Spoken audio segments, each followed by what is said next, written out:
People should make New Year's resolutions if they're actually watching this video on January 1st. If they're watching it on December 23rd, they should make December 23rd resolutions.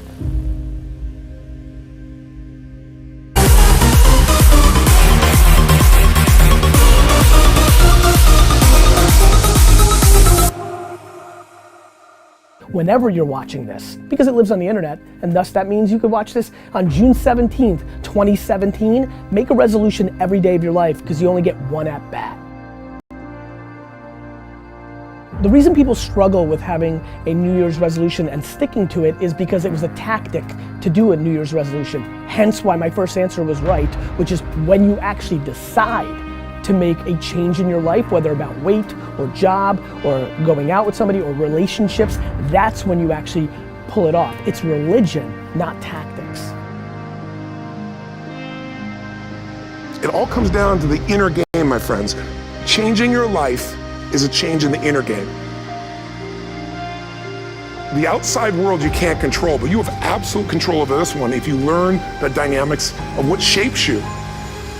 Raise your standard. Take those 3 magic words and live them. Okay, I'm gonna go make this happen. I'm gonna go make this much money. I'm gonna transform my kids. I'm gonna create the ultimate relationship in my life. I'm gonna transform my body. And then you don't have strong enough reasons and you don't use it. You don't follow through. It's because you didn't back up your standards with what makes those standards real, and that's rituals. Rituals are where the power is.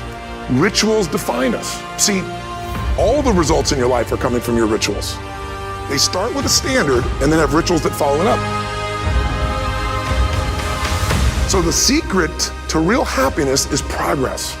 Progress equals happiness, and if we can make progress on a regular basis, we feel alive, and that's why at the beginning of the year we get this thing like, okay, I can have this fresh start, I could really do what my soul desires, I could expand, I could grow, I could improve, I could change.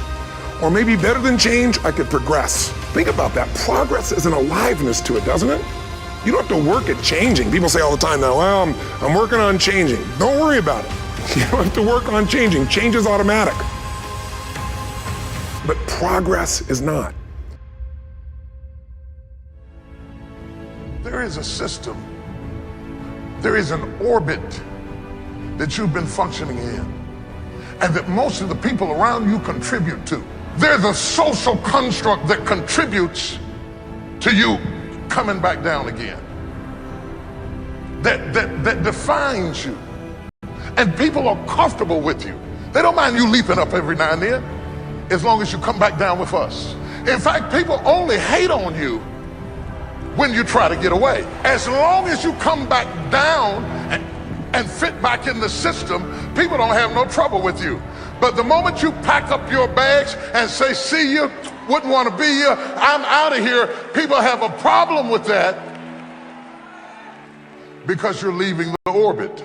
And you're going to have to break the gravitational pull, and then you're going to fly. You're going to spread your wings and you're going to sail into your destiny. There's a reason you survived. There's a reason you endured.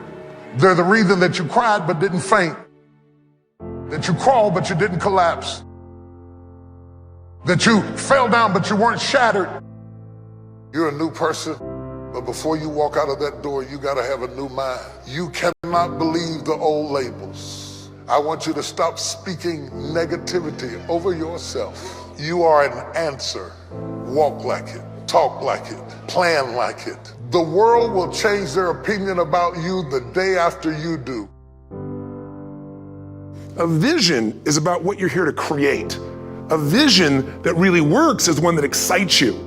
If you say, well, my resolution, my goal, my outcome for this month, this week, this year is to lose X number of pounds, that's okay, but it's not very compelling. It has to be a compelling vision. It's gotta have something that has the power to pull you, not something you have to push yourself to do. Those are two different kinds of motivation. Push requires willpower, and willpower never lasts. What will last is pull.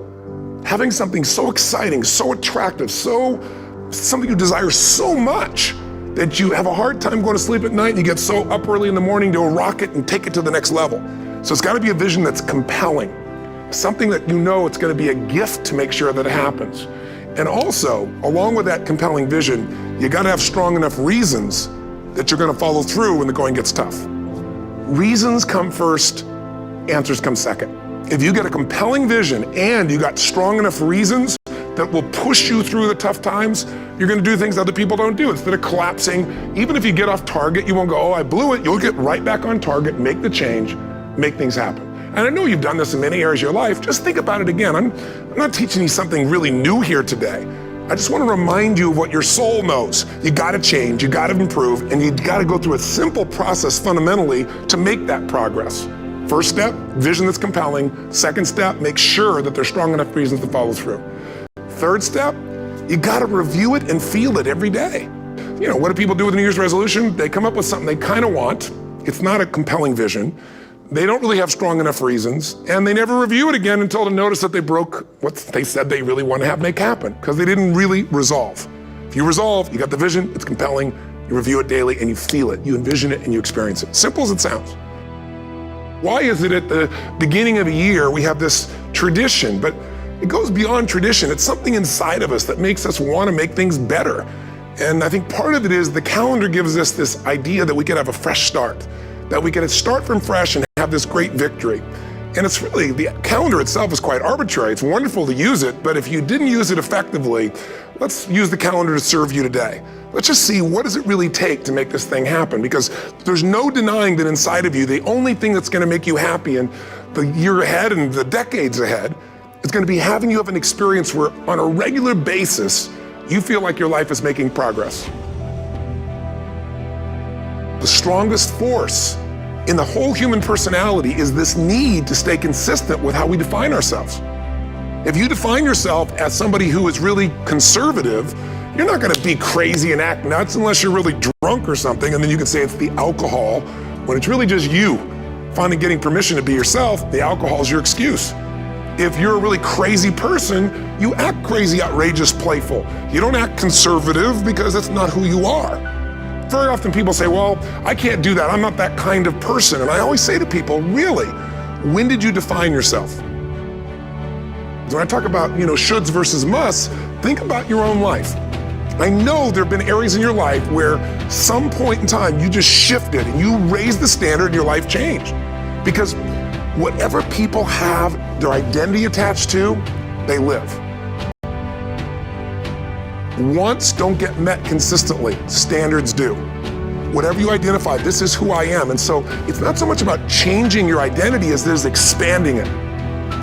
Deciding that, instead of your goal is to lose 10 pounds, which is not compelling, what if your vision was to get back to my fighting weight?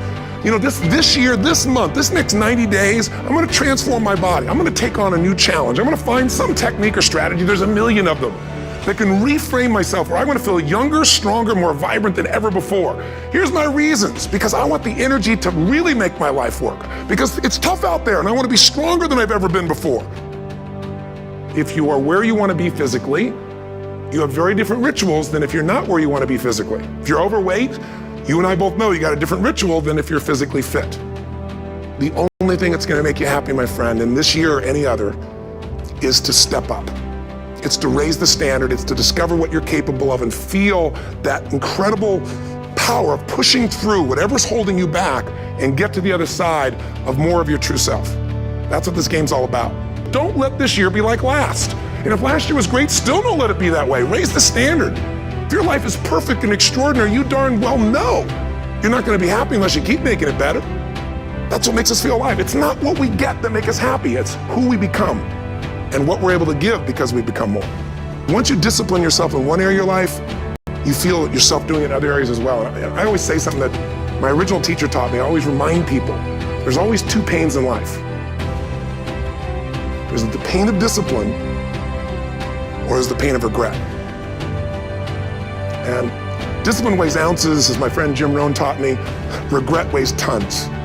You don't have regret. If you make the changes in yourself, you're gonna be proud this year, and no amount of money or accolades from other people can mirror the feeling of being proud of knowing you've taken back control of your life, or you've taken a great life to another level. Because once you do that, you have something you can give other people, whether it be your kids or your friends or your family. And ultimately, that's what life's about.